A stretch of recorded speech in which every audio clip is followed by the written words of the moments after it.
firmly over nose and mouth. Secure it with an elastic band. Put on your own mask before assisting children and other passengers. In case of an emergency... Čaute, tak je s Klárkou v pozadí. Letí naspäť z Ameriky domov. No a stala sa taká vecička, že bol prebukovaný let a nemali pre nás miesto, takže nás dali do business triedy. No, takže idem to trošku mapovať. Business triedu som ešte neletel, takže uvidím, čo to dá. Usadili a práve sme dostali takýto jedálny lístok, kde si môžeme všetci napísať, že čo chceme, čo nechceme. Handset, please stow them in the original. Hallo. Das wird aus Außensitzer Hauptspeise sein, dankeschön. Hauptspeise? Ja. Ja, ich habe gern geguckt, muss ich sagen. Mein Favorit ist das Krevettencurry. Okay, dann bitte. Gerne.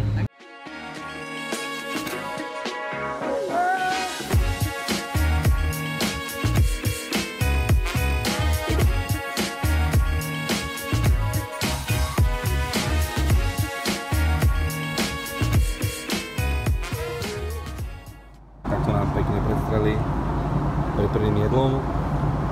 Každý sme mali pokec krátky so šéfkuchárom, ktorý to je na palube a on nám vlastne poradil, že čo všetko tam má v meničku a každému podľa chutí poradil, čo si má dať. Mne poradil krevety a k tomu toto fajnové biele vínko. No a teda rozdiel medzi business triedou a touto triedou je aj ten, že to je všetko v skle.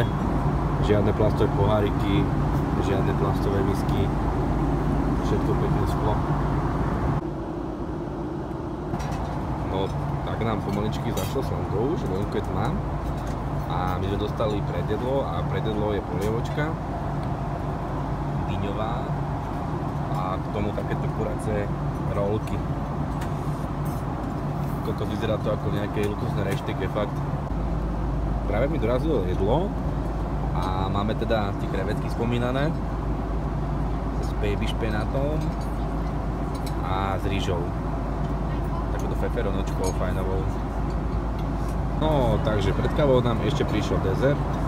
Prišla mi takáto čokotortička v pohári a prišla mi apfelstrudel, jablková štrúdla s čerstvým ovocím a pudingom vanilkovým. Štrúdla bola výborná, no a teraz mi prišla tá slávna viedenská káva. Takže nám práve skončila večera. Jedlo bolo úplne perfektné, ty kokos, od predjedla cez hlavné jedlo až po dezert. Takže úplná bomba, tu sa ten rozdiel ani nedá si porovnať s tou normálnou triedou, pretože šéf kuchár úplne zdieľa záležať, či už od chute, po servírovanie, alebo ako to celé vyzeralo, takže fakt bomba. No a ja idem teraz vyskúšať, ako sa dá toto kreslo nastaviť tak, aby som mohol spať, lahnúť, takže idem to skúsiť. No vážený, takže teraz som v polohe úplne ležmo, vystreté nohy, ty kokos. Je to tu brutálne pohodlné a ešte navyše tu mám takýto displejík a na tom displejíku mám možnosť masáž, kde si viem nastaviť masáž, asi 4 druhé masáže. Takže toto už je pekná uchylačina, ty vole.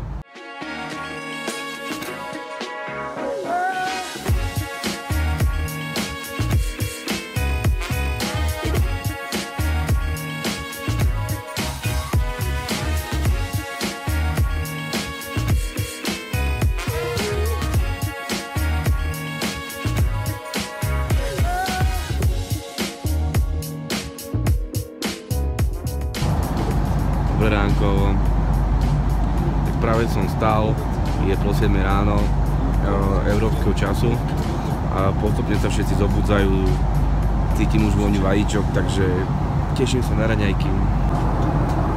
A dostali sme pomarančový džúsik, vajíčka, s chromkavou slaninkou, nutellu, malý croissant, čerstvé pečivo, kávička.